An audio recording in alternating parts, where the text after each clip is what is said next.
That has to start has to end அப்படிங்கிற மாதிரி எது தொடங்குதோ அதுக்கு ஒரு முடிவு கண்டிப்பாக இருக்கும். அது எவ்வளோ பெரிய விஷயமா இருந்தாலும் சரி. அப்படி தான் வந்து உலகம் இயங்கிட்டு இருக்கு. அது வாழ்ந்து மடியிற நம்மள மாதிரி ஹியூமன்ஸ்க்கும் வந்து பொருந்தும். நம்மள மாதிரி ஹியூமன்ஸு வகிக்கிற பதவி, ப்ளே பண்ணுற ரோல்ஸு, நம்மளுக்கு இருக்கிற சிச்சுவேஷன்ஸு எல்லாமே பார்த்தீங்கன்னா, அதுக்கு ஒரு ஸ்டார்ட்டிங் இருந்தால் அதுக்கு ஒரு எண்ட் இருக்க தான் செய்யும். இப்போ நம்ம வந்து ப்ரோ பிஜேபி இல்லை எகெயின்ஸ்ட் பிஜேபி அப்படிங்கிறத எடுத்து வச்சுட்டு, இந்தியாவின் இப்போதைய ஆளும் கட்சி இப்போ பவர்ஃபுல்லாக இருக்காங்க. 3வது வாட்டி வந்து ஆட்சிக்கு வந்திருக்காங்க. ஸோ பிஜேபியை பற்றியும் அண்ட் தொடர்ந்து 3வது முறையாக பிஜேபி ஆட்சிக்கு வர்றதுக்கு ஒரு பெரிய கேரக்டர் டெவலப்மெண்ட் மாதிரி பண்ணி மக்கள் முன்னாடி ஒரு பெரிய பிம்பமாக உருவாக்கப்பட்டு அவங்களுடைய வெற்றிக்கு முதல்ல அவங்களோட பிராண்ட் அம்பாசிடராக இருக்கிறது அப்படிங்கிறது 3வது முறையாக பிரதமராக இருக்கக்கூடிய பிரதமர் மோடி அவர்கள். அவருடைய பதவிக்காலம் முடிவுக்கு வரலாம். அதாவது அரசியலில் அவர் வகிக்கிற ஒரு முக்கிய பங்கே முடிவுக்கு வரலாம். பிரதமராக மட்டும் இல்லாமல் அரசியலில் இருந்து சீக்கிரமாக அவருடைய கதை முடியலாம் அப்படிங்கிற மாதிரியான தகவல்கள் வெளியே வருது. குறிப்பாக சமீபத்தில் அவர் பார்த்திங்கன்னா மோகன் பகவத் ஆர்எஸ்எஸ்ஸின் தலைவர் ஒரு மீட்டிங்கில் போய் பேசுகிறப்போ அவர் வந்து சொல்கிறாரு, அங்கேருந்து தான் இந்த ஸ்பெக்குலேஷன் எல்லாமே ஆரம்பிக்குது. மோடி அவர்கள் அப்படின்னு அவர் வந்து டைரெக்டாக சொல்லலை அப்படின்னா கூட தலைவர்கள் 75 வயதை வந்து அடைஞ்சிட்டாங்க அப்படின்னா அரசியலில் இருந்து ஒதுங்கிடணும். பின்ன வரக்கூடிய இளம் சந்ததியர் அவங்களுக்கு வந்து வழிவிடணும். So they'll have to step down from their chair அப்படிங்கிற மாதிரி வந்து இன்டைரக்டாக சொல்லிட்டு போயிட்டார். யாருக்கு 75 வயசு ஆக போகுது? வர்ற செப்டம்பரில் நம்ம பாரத பிரதமர் மோடி அவர்களுக்கு தான் பார்த்தீங்கன்னா 75 வயசு ஆக போகுது. ஸோ மோடியை தான் அவர் வந்து இன்டைரக்டாக சொல்கிறாரா?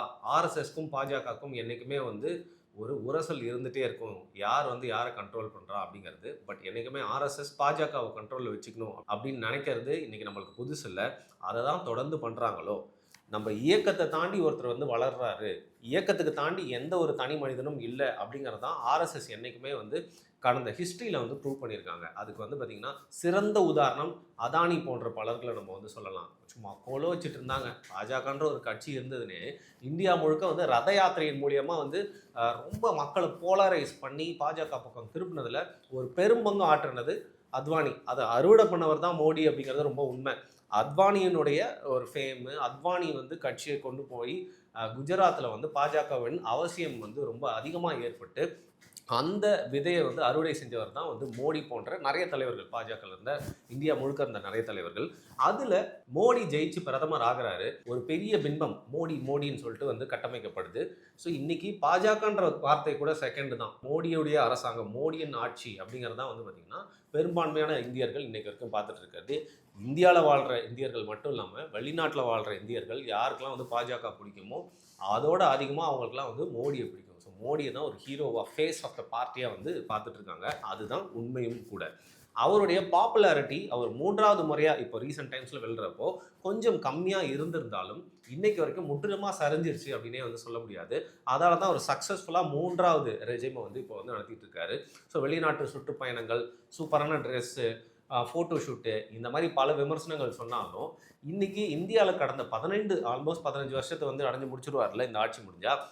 அப்படி பார்க்குறப்போ வந்து ரீசெண்ட்லி ரொம்ப ரிமெம்பர்டு ஒரு பிரைம் மினிஸ்டராக, ரொம்ப காலம் வந்து மறக்க முடியாத ஒரு பிரைம் மினிஸ்டராக மோடி வந்து இருப்பார். அது பிடிக்கலையோ அந்த வகையில் அவருக்கு ஒரு முடிவு வருமா? அவர் போயிட்டா அப்புறம் பாஜகவில் வந்து யார் இருப்பா? மோடி போயிட்டா வந்து அதுக்கப்புறம் யாரும் பாஜகவுக்காக ஓட்டு போடவே மாட்டாங்க அப்படிங்கிற மாதிரி வந்து பல பேரோட கருத்து இருந்தாலும் எந்த இயக்கமாக இருந்தாலும் சரி, ஒரு தனிப்பட்ட நபர் வந்து எல்லாருக்கும் ஒரு ஷெல்ஃப் லைஃப் தான். அவங்க போனால் வந்து தொடர்ந்து பேட்டனை வேறு யார்கிட்ட கொடுத்துட்டு அந்த கட்சி ஓடிக்கிட்டே தான் இருக்கும். அதற்கு மோடியும் விதிவிலக்கு இல்லை. அதனால் மோடி போயிட்டா பாஜக வந்து அதே ஸ்ட்ரென்த்தோடு இருக்குமா அப்படின்னு கேட்டால் அங்கே தான் இல்லை. மோடியோட ரிப்ளேஸ்மெண்ட் யார் அப்படிங்கிறத பொறுத்து தான் இருக்குது. மோடி ஒரு வேளை போயிட்டாரு அப்படின்னா அதற்கப்புறம் யாராவது வந்து மோடியை விட ரொம்ப ஒரு ஃப்ளாம்போயண்ட்டாக ஒரு கரிஸ்மேட்டிக் கேரக்டராக உருவானாங்கன்னா மட்டும்தான் தொடர்ந்து பாஜகவா ஒரு ஃபேஸை வச்சு ஓடிட்டு இருக்க முடியும். அதில் குறிப்பாக மோடி வந்து ஒரு சிறப்பான வேலையை வந்து செஞ்சுருக்காரு. அதை தாண்டி ரீசெண்ட் டைமில் ஆர்எஸ்எஸ் உடைய அலுவலகத்துக்கு வந்து மோடி போகிறாரு மோகன் பகவத்தை வந்து சந்திக்கிறதுக்கு. அது வந்து ஏதோ மரியாதை நிமித்தமான சந்திப்பு அப்படின்னு சொல்லப்பட்டாலும் அங்கே மோகன் பகவத் அவர் வந்து சீக்கிரமாக ஓய்வு பெறணும், 75 வயது அடைய போகிறாரு அப்படிங்கிற விஷயத்தை பற்றி 2 பேரும் டிஸ்கஸ் பண்ணதாக தான் வந்து சொல்கிறாங்க. இது எந்த அளவுக்கு உண்மையான தகவல்னு தெரியல. இந்த மோகன் பகவத் மட்டும் இல்லாமல் பார்த்திங்கன்னா இந்திய லெவலில் நிறைய தலைவர்கள் பாஜகவை சேர்ந்தவங்க, பாஜகவை சேராதவங்க, கூட்டணி கட்சிகள் அடிக்கடி வந்து இந்த 75 வயசு அப்படிங்கிறத வந்து திருப்பி சொல்லிகிட்டே இருக்காங்க. ஸோ நீங்கள் ரொம்ப நாளாக ஹீரோவாக இருக்க போகிறீங்க அப்படின்னா வந்து சீக்கிரம் ரிட்டையர் ஆகிடணும். இல்லைனா வந்து வில்லனாக தான் உங்களோட கதையை முடிப்பீங்க அப்படிங்கிற மாதிரி வாக்கியத்தை நம்ம நிறைய இடங்களில் பார்த்துருப்போம்ல. அதே மாதிரி தான் அந்த ஒரு நிலை தான் மோடிக்கும் ஏற்பட்டுட்டு இருக்கோம் அப்படின்னு எனக்கு வந்து தோணுது. So is he becoming infamous? சரி, இன்ஃபேமஸ் ஆகிறாலோ இல்லையோங்க, அவருக்கும் நிஜமாவே 75 வயது அடைகிறாரு அப்படின்னா அவருடைய ஆட்சி முடிகிறப்போ வந்து பார்த்தீங்கன்னா ஆல்மோஸ்ட் 80 நோக்கி போயிட்டு இருப்பாரு. அவர் தொடர்ந்து நாட்டின் நலன் கருதி ஸ்டெப் டவுன் பண்ணாலும் அவருக்கு ரீப்ளேஸ்மெண்ட்டாக யார் பாஜகவின் தலைமை ஏற்று, அதாவது பாஜகவுடைய வேட்பாளராக வந்து யார் பிரதமராகிறதுக்கான வாய்ப்பு இருக்குது? ஆர்எஸ்எஸ் யாரை பிரதமராக்கிறதுக்கு விரும்பும், யாரை வந்து ஃபேஸ் ஆஃப் த பார்ட்டியாக ஆக்கிறதுக்கு விரும்பும் அப்படிங்கிற மாதிரி சில ஆப்ஷன்ஸ் சொல்கிறாங்க. அதெல்லாம் யார் யார் அப்படிங்கிறத பார்ப்போம். ஃபர்ஸ்ட்டு எல்லாருக்குமே தெரியும், யூனியன் மினிஸ்டர். நம்ம ஊரில் எல்லாருமே செல்லமாக வந்து பார்த்திங்கன்னா ஒரு ஃபிலிம் கேரக்டரோட அசோசியேட் பண்ணி வந்து பண்ணுவாங்க. நிறைய வாட்டி சந்தான பாரதியை வந்து அமித்ஷான்னு சொல்லிட்டு வந்து போஸ்டர்லாம் ஒட்டியிருக்காங்க. ஸோ நம்ம ஊரில் வந்து யூனியன் மினிஸ்டர் அமித்ஷா வந்து பார்த்திங்கன்னா டிஃப்ரெண்ட்டாக பல வகையில் வந்து மக்களுக்கு வந்து தெரியும். அண்ட் ரீசெண்ட் டைம்ஸில் எலெக்ஷன் வேலைகளுக்காக வந்து அடிக்கடி வந்து போகிறதுனால அதிமுகக்கும் அவங்களுக்கும் ஒரு கூட்டணியை வந்து உறுதி செஞ்சதுனால அமித்ஷா அவர்கள் நம்ம தமிழ்நாட்டில் கொஞ்சம் கொஞ்சம் பேர் அவரை பற்றி வந்து நிறைய பேருக்கு தெரியும். ஸோ மோடிக்கு அப்புறம் இன்றைக்கி பவர்ஃபுல்லாக இருக்கிறது, இல்லை மோடிக்கே ஒரு பேக் போனாக இருக்கிறது, இல்லை மோடியின் மூளை அப்படின்னு சொல்லப்படுற அமித்ஷா தான் ஃபர்ஸ்ட் ஆப்ஷனாக வந்து பார்க்கப்படுறாரு. இவர் இப்போ யூனியன் மினிஸ்டராக வந்து செயல்பட்டு இருந்தாலும் ஒவ்வொரு தேர்தல்லையும் பாஜக வெற்றி பெறுது அப்படின்னா அதற்கு ஒரு 6-7 மாதத்துக்கு முன்னாடியே அந்த ஊர் அந்த ஸ்டேட்டுக்கு போய் கள ஆய்வு பண்ணி அதில் என்ன ப்ளஸ் இருக்குது மைனஸ் இருக்குது, ஜெயிக்கிறதுக்கு என்னெல்லாம் பண்ணலாம் அப்படிங்கிறத ஒரு மாஸ்டர் மைண்டாக இருந்து செயல்படுத்திகிட்டே இருக்கிறது வந்து அமித்ஷா தான். ஸோ மோடி வந்து நல்லா சூப்பராக வந்து ஒரு மீடியாவுக்கு ரொம்ப பிடிச்ச மாதிரியே நிறைய விஷயங்கள் செஞ்சாலும் அமித்ஷா அது மாதிரிலாம் செய்யாமல் பாஜக தொடர்ந்து ஆட்சியிலே இருந்துட்டு இருக்கணும். அது மட்டும் இல்லாமல் காங்கிரஸ்ன்ற ஒரு கட்சி இருக்கக்கூடாது, எங்கெல்லாம் காங்கிரஸோட ஆட்சி இருக்கோ அதெல்லாம் முடிச்சு விடணும். அது மட்டும் இல்லாமல் காங்கிரஸை எந்த கட்சிகள்லாம் ஆதரவு கொடுத்து இன்னும் உயிர்ப்போட வச்சிருக்கோ அந்த கட்சிகள்லாம் முழுசாக தி எண்டு காட்டு போட்டு முடிச்சு விடணும்னு சொல்லிட்டு தமிழ்நாடு வரைக்கும் வந்து வேலையை பார்த்துட்டு இருக்கவர் தான் இந்த அமித்ஷா. ஸோ மோடி ஃபேஸாக இருந்தாலும் இன்னைக்கு பல விஷயங்களை பிரெயினாக செயல்பட்டு இருக்குது அமித்ஷா தான். இவரை ஃபர்ஸ்ட் ஆப்ஷனாக பார்க்குறாங்க.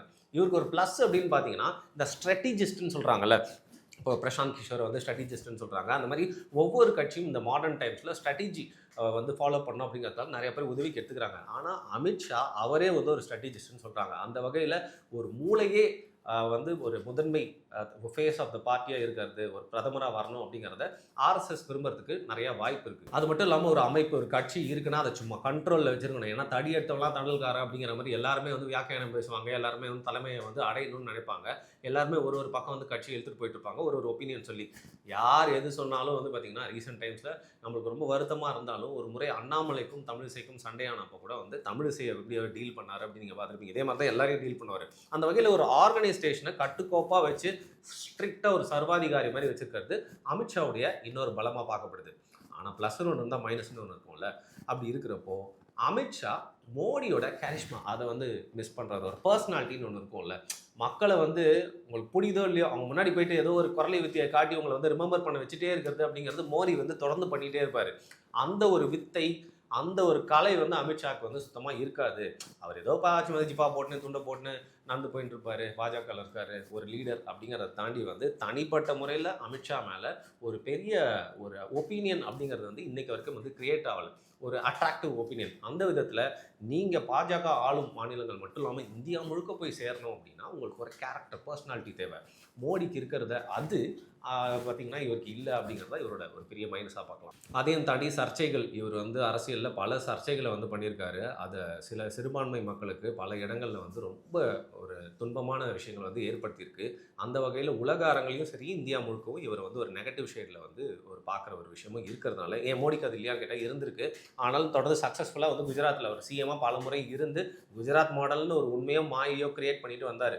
ஸோ இவருக்கு ஒரு பிராண்ட் அப்படிங்கிறது இல்லை அப்படிங்கிறது இவருக்கு ஒரு மைனஸான விஷயம். அடுத்து யாரை நான் சொல்ல போகிறேன்னு நேரம் நீங்கள் கெஸ் பண்ணியிருக்கீங்க.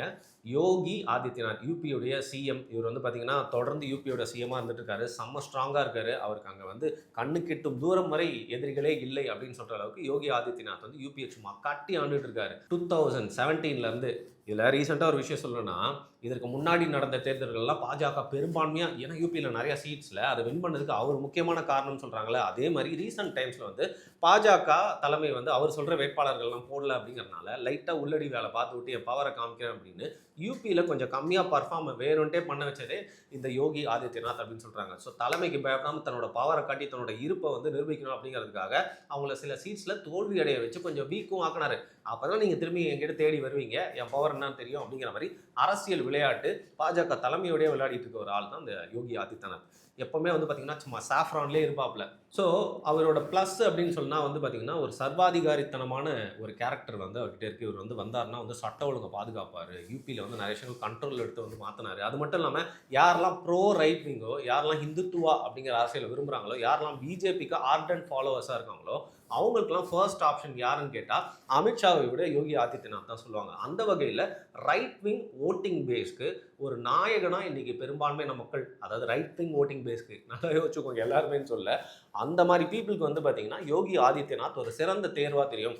லாங் டேர்ம்ல யோசிச்சு பார்த்தா அவரோட வயது எல்லாமே கம்பேர் பண்ணி பார்க்குறப்போ அண்ட் கடந்த செயல்பாடுகள் எல்லாமே கம்பேர் பண்ணி பார்க்குறப்போ தொடர்ந்து பாஜகவோட ஆட்சி இருக்கணும் அப்படின்னா யோகி ஆதித்யநாத் வந்து சிறந்த தேர்வா இருப்பாரு அப்படிங்கிறது இவரோட ப்ளஸ் பாயிண்டாக பார்க்கப்படக்கூடிய ஒரு விஷயம். ஆனால் இவரோட டிஸ்அட்வான்டேஜ் மைனஸ் என்னன்னு பார்த்தீங்கன்னா, நிச்சயமா இவரை பார்த்தா வந்து ஒரு போலரைஸ்டு வியூ, அதாவது எக்ஸ்ட்ரீமிஸ்டான ஒரு ஆளு அப்படிங்கிறது அவரோட நடவடிக்கை மூலியமா வந்து தெரியுது. அதனால பாஜக ஆளும் அரசா இருக்க ஸ்டேட்ஸ்லேயே பல பேர் வந்து இவர் ரொம்ப ரொம்ப முரட்டுத்தனமா இருக்காரு, இவர் வந்தால் நாட்டுக்கு நல்லதில்லை, நாட்டின் அமைதித்தன்மைக்கு நல்லதில்லை, மக்களை வந்து ரொம்ப பிழித்தாழ்ந்துருவார், அது மட்டும் இல்லாமல் பல அடக்குமுறைகளை ஏற்கனவே தன்னோட ஸ்டேட்லேயே செஞ்சு காட்டினவர், அதை நாட்டுக்கும் செய்வார் அப்படின்னு இவரை பார்த்தா ஒரு த்ரெட்டன்டு ஒரு வியூ இருக்குது. அதனால் அதுவே அவருக்கு ஒரு மைனஸாக அமையலாம். அதனால் பெரும்பான்மையான மக்கள் வந்து இவர் விரும்ப மாட்டாங்க அப்படிங்கிறதுனால இந்த ஒரு மைனஸை காட்டி இந்த இடத்துக்கு வர விடாமல் இவர் வந்து கட்சியின் மேலிடம் தடுக்கிறதுக்கான வாய்ப்பு இருக்குது. இதை தாண்டி வந்து பார்த்திங்கன்னா வந்து நிதின் கட்கரி, ராஜ்நாத் சிங்னு சொல்லிட்டு நிறைய பேர் கேண்டிடேட்ஸாக இருந்தாலும் லெட்ஸ் பி ப்ராக்டிக்கல், இவங்க எல்லாருமே அந்த இடத்த வந்து அடையிறதுக்கு கடும் போராட்டத்தை வந்து கடக்க வேண்டியிருக்கும்.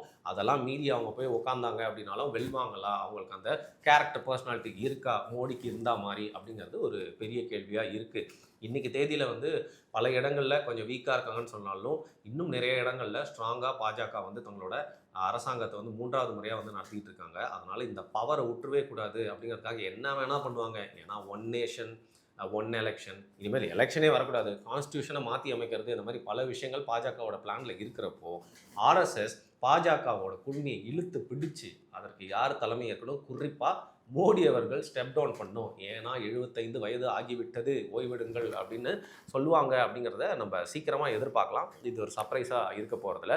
மோடி வித் அ ஃபைட் வெளில போவாரா, இல்லை will he go down to his என்ன சொல்கிறது, தாய் கட்சின்னு சொல்ல முடியாது, தாய் மதர் அமைப்பு அப்படின்னு சொல்லலாம். அந்த சித்தாந்தத்தையோட எக்ஸ்டென்ஷன் அரசியல் விங் தான் பாஜகன்னு சொல்லுவாங்க. அதனால் ஆர்எஸ்எஸ்க்கு அடி பண்ணிடுறாரா, இல்லை வந்து நான் யாருன்னு காட்டிட்டு தான் வெளில போவேன், அத்வானி மாதிரி என்னை ஓரமாக ஒதுக்கிட முடியாது, ஏன்னா நான் தான் அத்வானியே ஒதுக்குனேன், என்னையும் அதே டெக்னிக் வச்சு ஒதுக்க பார்க்குறீங்களா, கொஞ்சம் உங்களுக்குலாம் வந்து அலை காட்டிட்டு தான் போவேன்னு சொல்லிட்டு ஏதாவது வித்தைகளை, மோடி வித்தைகளை காட்டுகிறாரா என்பதை பொறுத்திருந்து தான் பார்க்க வேண்டும். பார்க்கலாம்.